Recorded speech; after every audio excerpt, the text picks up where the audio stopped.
At 82, you'd think I'd be done learning life's hard lessons. But there's one mistake. I wish I could go back and rewrite a decision that looked harmless on paper, even practical, but ended up reshaping my entire world. Moving into a nursing home, at the time, it sounded like the responsible choice. My family seemed relieved.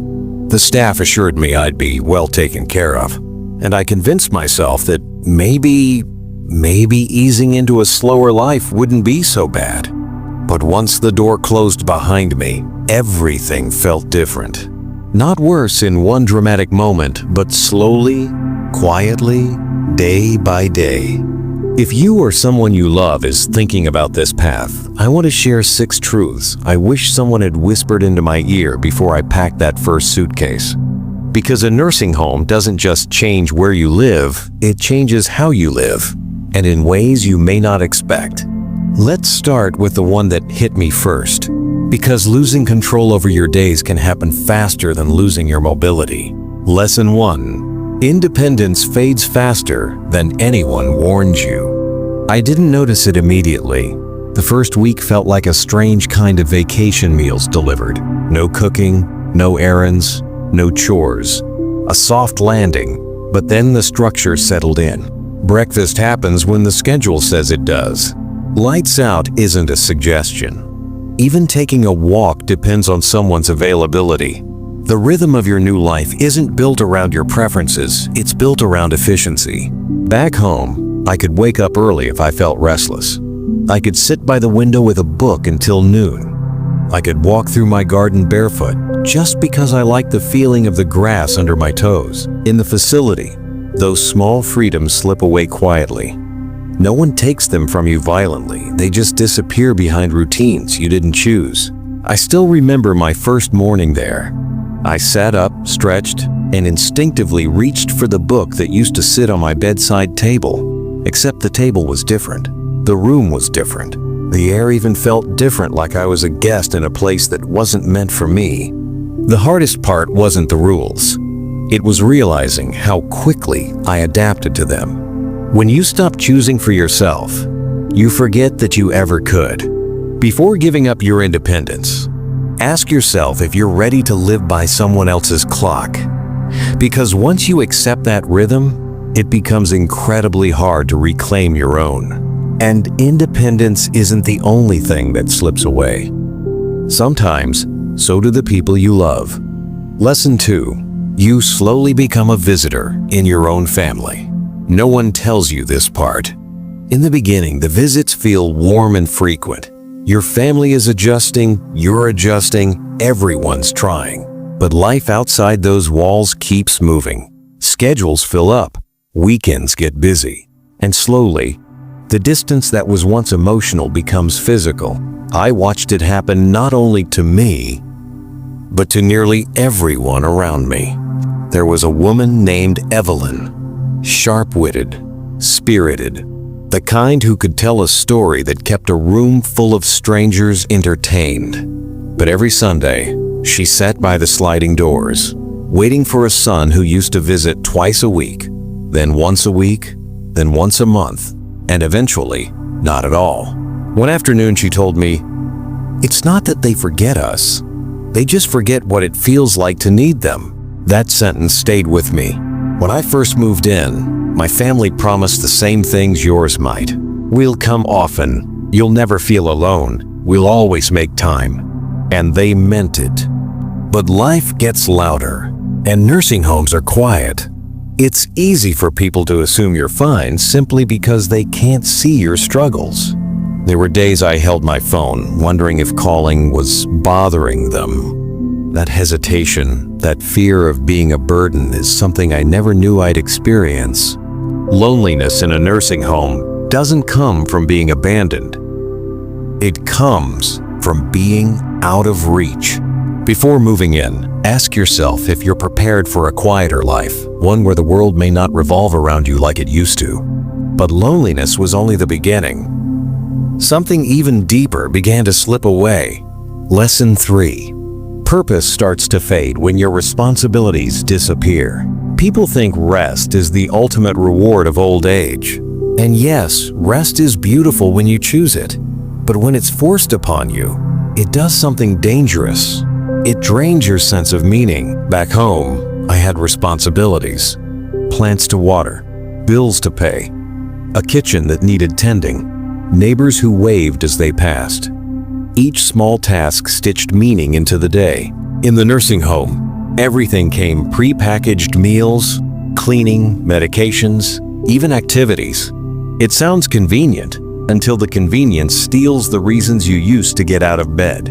I met a man named Harold, a retired watchmaker whose hands once crafted miracles. In his workshop at home, time moved through him. But here, he had nothing to fix, nothing to build, nothing to give. He told me one afternoon, when your hands have nothing to do, your mind begins to wander, and not always to good places. He was right. With each passing week, I felt my days stretching like long hallways, quiet, predictable, and empty. The truth is, humans don't just need care. We need purpose, a reason to matter, a reason to move. Without it, you start to feel like a shadow of your old self. Before choosing a nursing home, ask yourself, what part of my daily life gives me meaning, and will I still have it there? And speaking of meaning, there was something else that changed far more quickly than I expected. Lesson 4. Your health declines faster when life gets too easy. This is the part that surprised me the most. At home, I stayed strong without even realizing it. Simple tasks, cooking, climbing stairs, carrying groceries, sweeping the floor were my daily exercise. They kept my body awake, my muscles engaged. But in the nursing home, ease becomes the norm. And ease can be dangerous. At first, it feels like luxury. Meals delivered, help available at the press of a button, laundry magically done. But slowly, your muscles forget their job.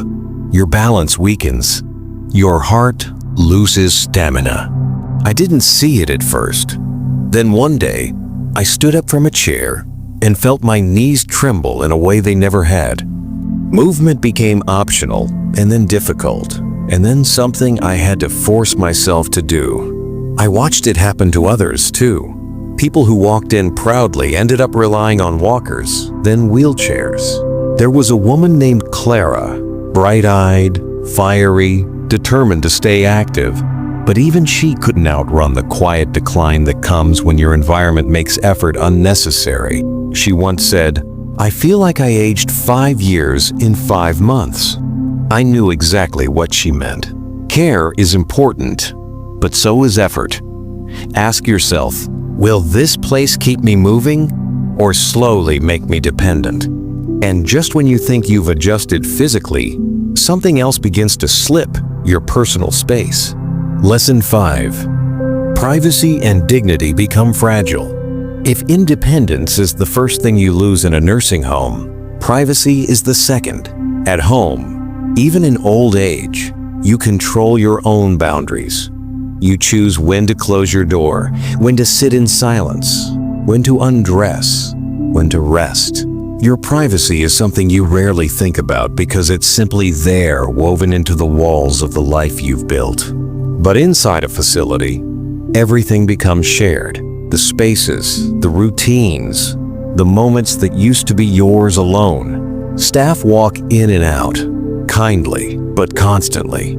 Daily check-ins, medication rounds, safety inspections, meal reminders. You begin to feel as though your room is not quite your room, but a station someone else has temporary access to. And then there's the personal side nobody talks about. Needing help to shower, needing help to use the bathroom, needing help to dress. These things chip away at your sense of self, slowly and quietly. I still remember the first time an aide helped me button my shirt. She was gentle and professional. But the embarrassment I felt, that was mine to carry. I had buttoned my own shirts for over 8 decades. To lose that simple act was like losing a part of my identity. And if you're assigned a roommate, privacy shrinks even more. You sleep inches away from someone you didn't choose. Their habits become your ambient noise, late night coughing, early rising, snoring, confusion, or simply a lifestyle that clashes with yours. I was lucky. My roommate was polite, quiet, and respectful. But many residents weren't so fortunate. One man told me his roommate sang loudly at 2 a.m. Another shared the room with someone who wandered at night. Another with someone battling memory loss, unpredictable, disoriented, often frightened. Even when you try to make the space feel personal, it never fully belongs to you. There's always a reminder, a curtain instead of a wall, a knock that doesn't wait for permission, a schedule that dictates when you can and can't be alone. Dignity, something you protect all your life, becomes something you have to fight for. Before entering a nursing home, ask yourself, can I handle losing some of the privacy and dignity I've spent my entire life maintaining? And just when you adjust to these changes, another truth emerges, one no one warns you about. Lesson 6. Leaving is far harder than moving in. People think of a nursing home as a trial option. I'll try it out. If I don't like it, I'll move back home. It's temporary. I used to believe that too. But here's the truth. Once you step inside, stepping back out becomes more complicated than you can imagine. When I arrived, I assumed I could return home whenever I felt ready. But within a few months, things had shifted. My house sat empty. My garden overgrew. My mail piled up. Maintenance became expensive and impractical. My children, with good intentions, began sorting items they thought I didn't need anymore. Some sentimental things disappeared, donated, boxed away, or thrown out. Not out of malice, but out of misunderstanding. When I mentioned wanting to return home, their reactions surprised me. Are you sure, Dad? Can you manage by yourself? What if you fall again? We think it's safer if you stay. Safer. That word held me in place more tightly than any locked door. The facility also changed me in ways I didn't anticipate. Without daily movement, without responsibilities, without purpose, my body and confidence weakened. Tasks that once felt simple, cooking, showering, managing the house, now felt intimidating. And the longer I stayed, the smaller my old life felt behind me.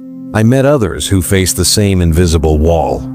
Many entered expecting a few months of care, only to discover their strength slipping too quickly to return home.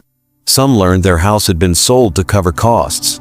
Others realized their families had adapted to a new routine, one without them at home. By the time they wanted to leave, there was nowhere left to return to. That's the hidden truth no brochure explains. Moving in feels flexible.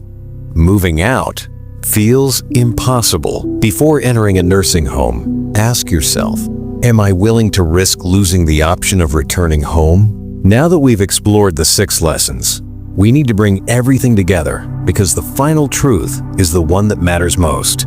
What I wish I knew beforehand? Growing older isn't the enemy. Needing help isn't shameful. But surrendering your life before you truly must, that's what I regret. When I moved into the nursing home, I believed it would offer safety, comfort, and peace. And yes, for some people, it does. There are individuals who genuinely need that level of care and thrive with round-the-clock support, but I wasn't one of them. Looking back, what I regret isn't aging. What I regret is underestimating the value of my own freedom. I regret believing the only way to get help was to give up my home. I regret not exploring in-home assistance, community programs, or part-time caregivers. I regret assuming that dependency was the same as safety. Most of all, I regret how quickly I let go of the life I built, the routines, the small joys, the independence I didn't realize I cherished until it was gone. If I could go back, I would have fought harder to stay in my home. I would have adapted my lifestyle instead of surrendering it. I would have chosen support without sacrificing identity.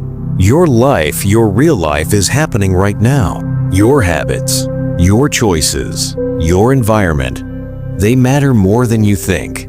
Before making any big decision, ask yourself honestly, is this move truly necessary? Or is it simply convenient? Convenience is temporary, but the life you give up, that's permanent. Wherever you choose to grow older, make sure it's a place that lets you remain you. And now, let's bring this message home in a closing section designed to leave your audience inspired, grounded, and empowered. The decision that shapes the rest of your life. When you're young, choices feel wide and open, like endless roads stretching beyond the horizon. But as you age, decisions become heavier. They don't just affect your schedule, they affect your dignity, your spirit, your connection to the world. Moving into a nursing home is one of those choices. It's not simply a change of address. It's not a pause in life. It's not a quick solution. It's a turning point. And for many people, including me, it's a turning point they didn't fully understand until it was too late. If you've listened this far, you're already taking the time to think deeply about what this decision truly means. That's more than most people do. So let me share the truth I discovered too late. A nursing home doesn't just take care of you. It changes you. Sometimes in small ways, like adjusting your eating schedule, like sleeping with a stranger in the room, like asking permission for things you once did freely, and sometimes in enormous ways, like losing your mobility, losing your sense of purpose, losing your connection to family, losing the part of yourself you spent a lifetime building. This isn't meant to frighten you. It's meant to prepare you. Because there are options I didn't realize existed until I no longer had access to them. In-home care, community-based programs, daily check-ins, part-time caregivers, home modifications, living with family, senior apartments that allow independence, neighbors helping neighbors, technology that keeps you safe without isolating you. There is an entire world between living alone and moving into a facility. I just didn't see it because I thought the nursing home was the only responsible choice. But responsibility shouldn't cost you your identity. A message for families. And if you're watching this as a son, daughter, grandchild, or caregiver, I want you to hear this gently but clearly. Your loved one doesn't fear getting older. They fear becoming invisible. They fear losing their home, their usefulness, their place in your life. Sometimes they go along with the move because they don't want to be a burden. But inside, they're grieving the life they're leaving behind. So, before you make the decision for them or push them toward what seems easier, ask them one simple question. What do you want? And then listen. Often, what we want in old age is not safety, it's freedom. Not efficiency, but comfort. Not management, but dignity. What I learned at 82?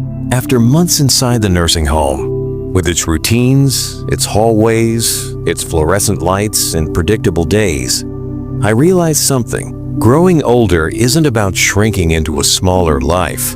It's about protecting the life that still exists inside you. Your choices, your rhythms, your memories, your identity, your sense of control. These are worth fighting for fiercely, bravely, and without apology. I don't regret aging.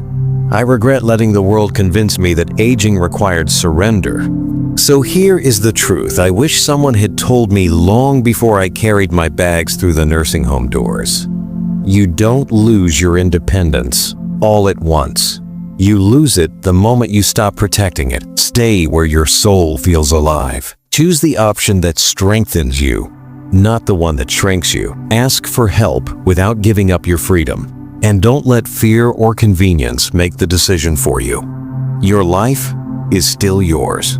Hold on to it as long as you can. As I look back at the life I lived, the home I built, the meals I cooked, the books I read in my favorite chair, the memories made in rooms filled with sunlight, I finally understand something powerful. The place where you live shapes the person you become. Choose a place that lets you stay you. Choose a place that lets you wake up with purpose. Choose a place where your independence isn't an afterthought. It's protected. Because home isn't just walls and windows. Home is the space where your dignity breathes freely. Wherever you decide to grow old, let it be a place that honors your spirit, not just your safety.